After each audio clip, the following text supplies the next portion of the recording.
Bem-vindos, bem-vindos! Já estamos aí no nosso 7º dia do nosso projeto de 10 dias de oração.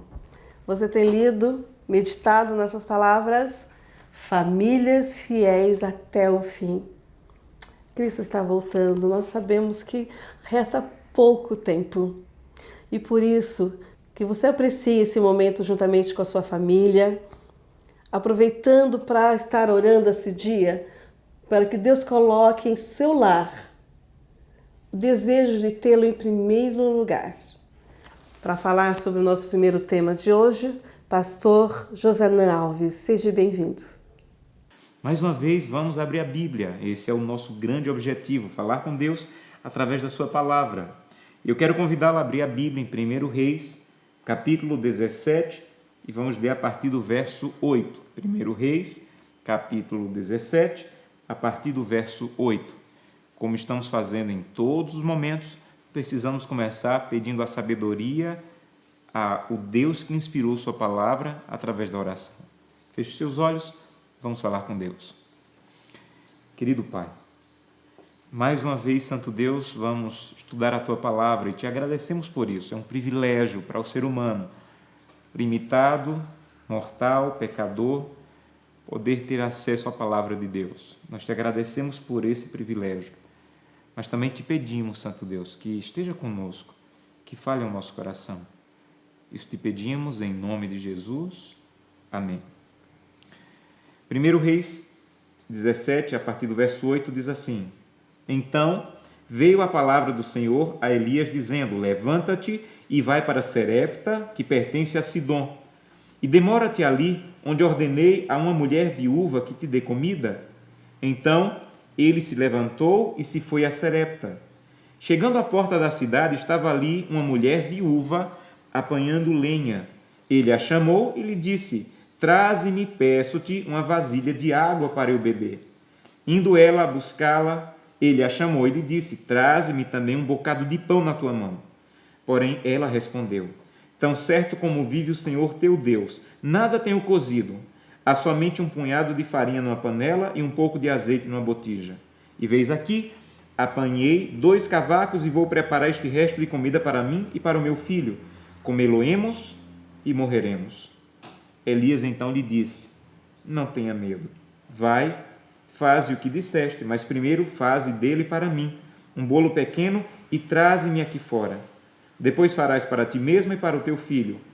Porque assim diz o Senhor Deus de Israel: a farinha da tua panela não se acabará, o azeite da tua botija não faltará, até o dia em que o Senhor fizer chover sobre a terra. Verso 15.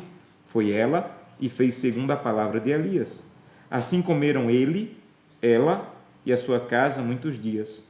E da panela a farinha não se acabou, da botija o azeite não faltou, segundo a palavra do Senhor, por intermédio de Elias. Uma história impressionante, não é? Uma história conhecida, uma história que desde pequenos ouvimos na igreja, mas é uma história que talvez você não tenha parado para pensar nela na perspectiva que queremos apresentar essa semana. A ideia de Deus em primeiro lugar, como é o tema da nossa semana. Vejam, quando Elias está vivendo esse momento, é na verdade o momento da pior crise na história do povo de Israel.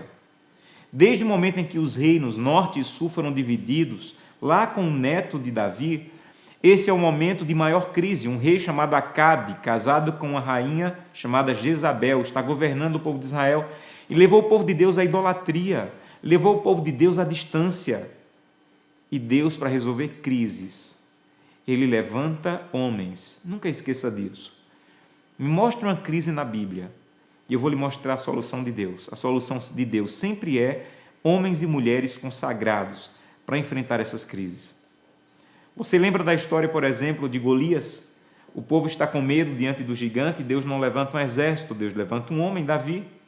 O povo está há mais de 400 anos no Egito, Deus não levanta um exército, Deus levanta um homem, Moisés. Quais são as crises que você está enfrentando? Quais são as crises que a tua igreja enfrenta? A solução de Deus sempre é homens e mulheres consagrados para enfrentar essas crises. Mas há uma outra verdade nessa história. A verdade é que essa história não tem apenas uma crise, tem várias. Tem a crise espiritual do povo de Deus. Tem a crise da falta de chuva, da seca. Deus manda Elias para outra crise, para o deserto. Os corvos o alimentam, mas vem outra crise, o riacho que ele bebia água seca. Aí vem outra crise, ele vai para uma viúva que não tem comida. E logo em seguida do que lemos tem outra crise, o filho da viúva morre. É crise sobre crise e mais crise. Para te mostrar uma coisa, meu irmão, minha irmã, Deus não se atrapalha com crises, Deus age nas crises.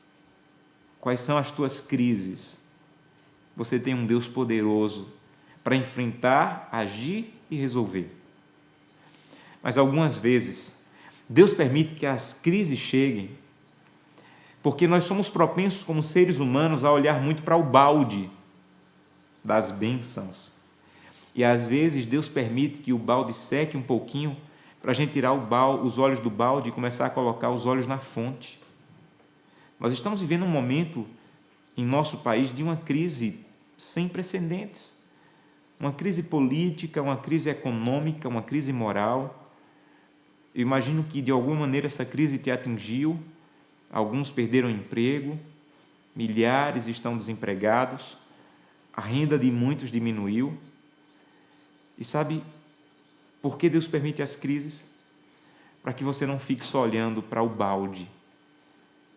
Às vezes o balde seca para você olhar para a fonte. E sabe quem é a fonte? A fonte do nosso povo.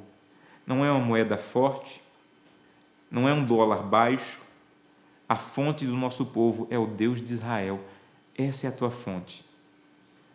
Você quer enfrentar crises? Você tem que ir para a fonte, o Deus de Israel.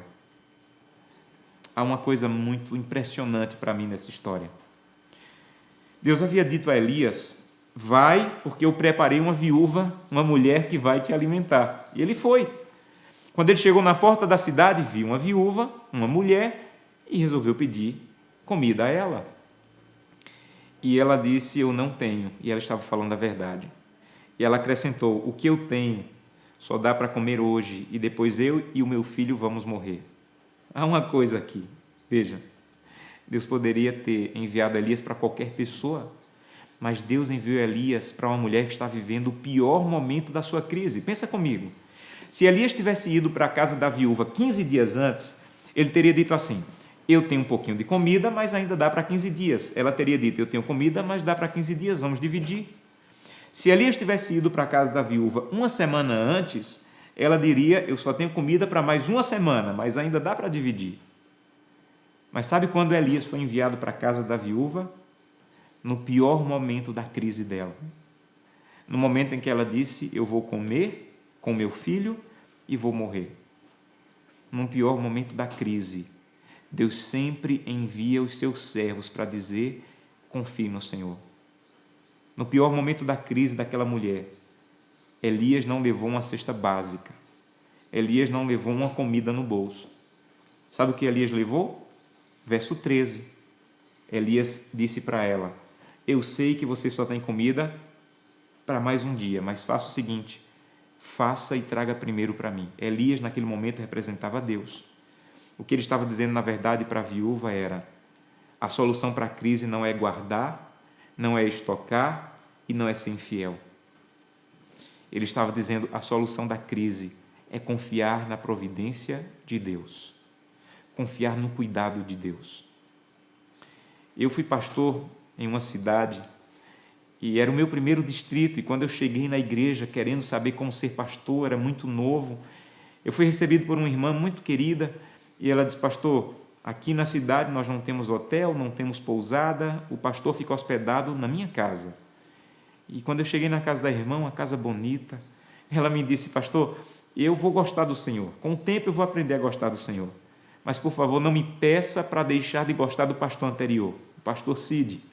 E eu sorri e disse: irmã, não vou pedir para a senhora parar de gostar do pastor Cid, mas eu estou começando meu ministério, por que a senhora gosta tanto do pastor Cid? Me ajude a entender. E ela, com emoção, disse: pastor, eu morava numa casa que na verdade não era uma casa, era um lixo. Eu não tinha nada, eu passava necessidade. O pouquinho que eu ganhava, gastava rapidamente. E o pastor Cid me visitou. Uma vez, 2 vezes, 3 vezes. E em uma das visitas ele disse: irmã, a senhora não pode viver nessa situação. Irmã, seja fiel a Deus. Confie em Deus.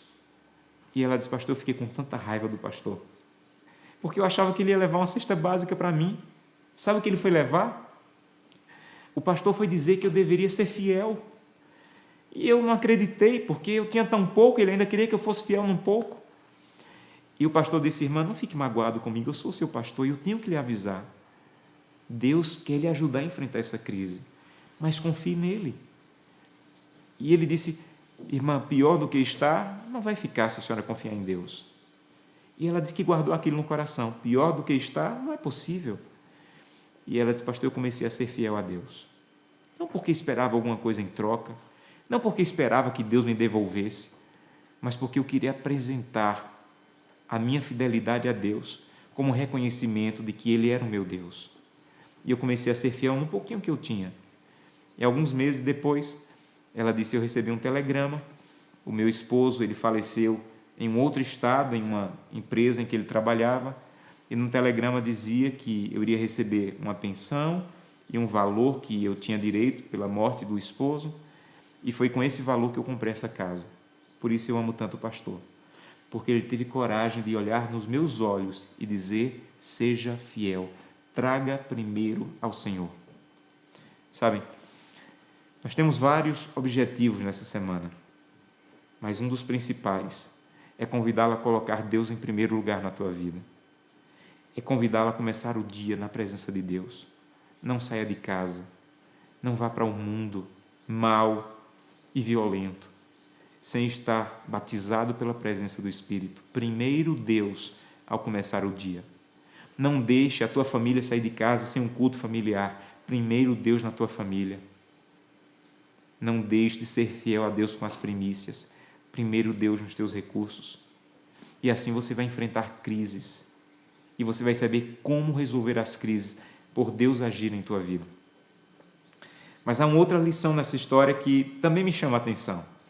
Sabe, eu gosto de pensar de onde veio a coragem de Elias. Se coloque no lugar de Elias. Você acha que seria fácil ver uma viúva com um filho, fazendo a última refeição, esperando a morte, e você ainda ter a coragem de dizer: traga primeiro para mim? Você acha que foi fácil? No lugar de Elias você faria o mesmo? Às vezes eu penso que eu não faria assim. Por que Elias fez? Você acha que Elias foi firme com a viúva porque estava preocupado com a fome dele? Você acha que Elias pensou assim: eu tenho que ser firme com essa viúva porque se ela não me der comida eu não vou almoçar hoje, então eu vou ser firme com ela e dizer: traga primeiro para mim? Entenda uma coisa: um homem que vem do deserto e é alimentado por corvos não tem medo de passar fome. A preocupação de Elias, meu irmão, minha irmã, não era com ele. A preocupação de Elias era com a viúva. Sabe por que estamos fazendo essa semana de oração? Não é porque as coisas não vão bem na igreja e precisamos dizer: olha, você tem que ser fiel. A nossa grande preocupação como líderes é com tua vida, com tua família. A nossa grande preocupação ao fazer essa semana de oração é convidá-lo a dizer: Senhor, eu não tenho colocado o Senhor em primeiro lugar. Eu tenho colocado o meu egoísmo em primeiro lugar, a minha vontade em primeiro lugar, os meus desejos em primeiro lugar. E você tem 2 opções, as mesmas da viúva. 1, viver com o que você tem, esperar a morte, esperar acabar, esperar o fim. Ou 2, confiar na promessa de Deus e ver os milagres de Deus. Sabe quem mais experimentou os milagres de Deus ao longo da história? Foram pessoas que, como a viúva, disseram: primeiro Deus. Olha para a Bíblia e você vai enxergar pessoas que diziam: eu não tenho praticamente nada, mas o que eu tenho é teu, Senhor. Você lembra de Maria? Quando o anjo disse assim: Maria, você vai ser a mãe do Salvador? Ela sabia que poderia ser apedrejada, porque uma mulher que ainda não era casada, parecer grávida sem ser do seu noivo, poderia ser apedrejada. Sabe o que ela disse? faça-se em mim a tua vontade. Sabe o que é isso? E alguém dizendo, tudo que eu tenho é teu, usa para o que o Senhor achar por bem. A mesma coisa a viúva falou. Cada pessoa que entregou a vida a Jesus Cristo teve que tomar essa decisão. Deus em primeiro lugar. A prioridade é para Deus. As primícias são para Deus. E quando você faz isso, você experimenta o poder de Deus na sua vida. Me deixa terminar com uma história particular. Eu ensinei aos meus filhos, desde pequenos, a pegar uma parte do dinheiro que eu dou para eles de mesada e devolver o dízimo e as ofertas. Eu quero que eles aprendam a experimentar Deus, a reconhecer a grandiosidade de Deus na vida deles. E um dia aconteceu uma coisa curiosa. O pastor da nossa igreja estava fazendo uma reforma e disse, olha, nós precisamos de uma oferta de sacrifício. Não é o dízimo, não é a oferta regular, é uma oferta extra dízimo e extra pacto para a reforma. E minha filha disse à mãe, olha, mãe, eu vou dar essa oferta. E a mãe disse assim, olha, o pastor falou que nem é o dízimo, nem é o pacto. É aquele valor que você está guardando para comprar um presente. Ela disse, mas eu vou entregar. Isso foi um sábado, no domingo ela levou algo como R$50 para a igreja e confiou em Deus. Passou segunda, terça, na quarta minha irmã foi nos visitar e ao final do dia disse assim, olha, a tia vai deixar um presente para vocês. E deixou dentro do envelope, imagine, R$50. E minha filha abriu o envelope e disse, mãe, eu entreguei a Deus no domingo, Deus já está me devolvendo aqui na quarta. Sabe o que é isso? Eu sei que Deus é capaz de devolver. Ela não deu porque esperava Deus devolver, mas Deus devolveu. Eu sei que Deus é capaz de devolver, mas não adianta eu saber. Minha filha tem que saber também. Minha filha tem que experimentar Deus na vida dela. Ela tem que conhecer que Deus é fiel e é capaz. E é esse o meu convite para você. Eu quero convidá-lo hoje a dizer, Santo Deus, a prioridade é tua, a primazia é tua. Eu quero te colocar em primeiro lugar na minha vida. Esse é o seu desejo? Eu quero orar com você. Feche os seus olhos e vamos falar com Deus. Querido Deus, a tua palavra hoje nos fez um convite. Me coloque em primeiro lugar. E nós estamos dizendo, Santo Deus, me ajuda a te colocar em primeiro lugar, como aquela viúva fez, e reconhecer o teu poder em nossa vida. Recebe-nos, Santo Deus, ajuda-nos a sermos fiéis a Ti. É o que te pedimos em nome de Jesus. Amém. Pastor Josanã, que bênção, sempre trazendo para nós palavras grandiosas e inspiradoras. Como é bom ouvi-lo. E, falando em pastor, nós temos pastores também hoje falando um pouquinho do dia a dia do seu campo, porque aquele que está ao seu lado é aquele que te dá acolhimento, e ele é o pastor que você chama de meu pastor, né? E como é bom ter alguém ao nosso lado num momento tão difícil como nós estamos passando. Vamos ver então como estão os nossos distritos hoje? Olá, professora Helenice, graça e paz a você, aos nossos irmãos espalhados pela Associação Paulistana. É o pastor Braz, do distrito de Barueri, e nos unimos à associação, à nossa irmandade como um todo, nesse projeto maravilhoso de oração intercessória, em favor da nossa irmandade, em favor dos nossos amigos, em favor daqueles que desejamos levar para o reino dos céus. Nós estamos certos e convictos de que Deus tem grandes bênçãos para mostrar para nós e para nos ajudar na realização, né? Aqui no nosso distrito em Barueri nós temos muitos desafios, alguns deles como construção da igreja do Jardim Belval, construção da igreja do Engenho Novo, reforma da igreja do Jardim Silvestre e também, irmãos queridos, o envolvimento de toda a nossa irmandade, da nossa liderança, não é? No programa missionário da igreja, dar estudos bíblicos, ensinar as pessoas o caminho do Senhor e prepará-los também para a volta do Senhor Jesus Cristo. Os nossos desafios são enormes, recursos às vezes nos faltam, mas nós confiamos em Deus, no poder de Deus, na providência de Deus, e nas orações dos irmãos. Nós contamos com vocês, tá bem? Que Deus nos ajude a chegar no final de 2021 e agradecer por tantas vitórias alcançadas aí onde você está e aqui no nosso distrito de Barueri. Um grande abraço a todos, que Deus nos capacite com a bênção e o derramamento do Espírito Santo, é o que nós pedimos ao Senhor. Amém. Um grande abraço. Olá, Helenice, tudo bom? Estamos unidos em oração. Aqui é o pastor Felipe, do distrito do Jardim São Bernardo, e eu peço aos irmãos que intercedam pela Semana Santa. Teremos um evangelismo e depois, de acordo com os interessados, vamos realizar classes bíblicas. Queremos um envolvimento com todos os irmãos em estudos bíblicos, em duplas missionárias. E também peço que vocês intercedam pela Missão Caleb lá na Ilha do Bororé. Ok? Que Deus nos abençoe, que o Espírito Santo esteja sempre conosco. Vamos buscar esse maravilhoso Jesus. Maranata! Olá, irmãos. É um privilégio nós estarmos novamente nos 10 dias de oração. Tem sido uma bênção na vida de todos. E o meu nome é Pastor Franklin, eu sou do distrito de Biúna e eu queria repartir um pouco os nossos desafios que nós enfrentamos lá. Nós temos o sonho de construir uma nova igreja central, já temos um local bem especial preparado. A igreja do Cupim, o nosso desafio ali, já temos uma igreja linda, nós motivarmos e termos mais irmãos, mais pessoas ali participando. E na igreja do Paruru nós temos o desafio de nós terminarmos ali a reforma da igreja. E nós temos um lindo sonho que é fundarmos uma nova igreja no bairro da Ressaca. Deus tem abençoado e no momento certo nós teremos uma nova igreja ali, mas Deus já tem cuidado, abençoado e já temos irmãos trabalhando nessa região. Contamos com as vossas orações e que esses 10 dias seja uma bênção na vida de todos nós e que o nosso Jesus volte logo para nos levar para o céu. Um grande abraço a todos.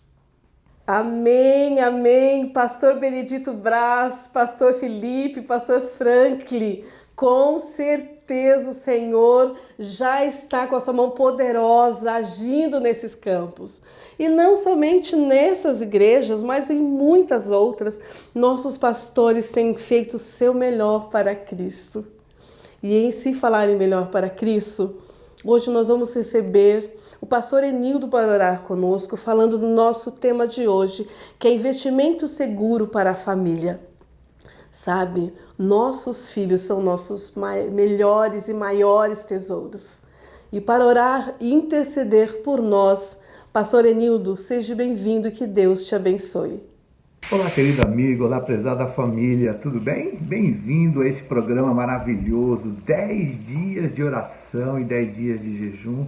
Eu sou o pastor Enildo do Nascimento e hoje gostaria de falar contigo esse tema muito bacana que é o investimento seguro para a família. A gente está orando pelas famílias, a gente está aqui envolvido para que a gente possa aprender a cada instante como melhorar as nossas relações familiares, parentais e pessoais. Os textos que eu gostaria de começar compartilhando com você estão em Deuteronômio 28, verso 12, eu vou ler aqui na palavra de Deus, que diz que o Senhor lhes abrirá o seu bom tesouro, o céu, para dar chuva à terra no tempo certo e para abençoar todo o trabalho das suas mãos. Vocês emprestarão a muitas nações, porém não tomarão emprestado. O primeiro conceito aqui é de prosperidade. Sim, Deus tem interesse que sejamos prósperos. E a prosperidade que vem das suas mãos. Então Deus disse que a terra seria abençoada, Deus disse que as colheitas viriam no tempo certo, porque Ele abriria o bom tesouro do céu para que isso acontecesse. Então, se você trabalhar comigo, se você trabalhar para mim, você não vai lhe faltar as coisas, você não vai precisar tomar emprestado e não ficará refém daquele que lhe deu, né, o valor que você precisava. Sim, a Bíblia está falando aqui de coisas, de dinheiro, de riquezas.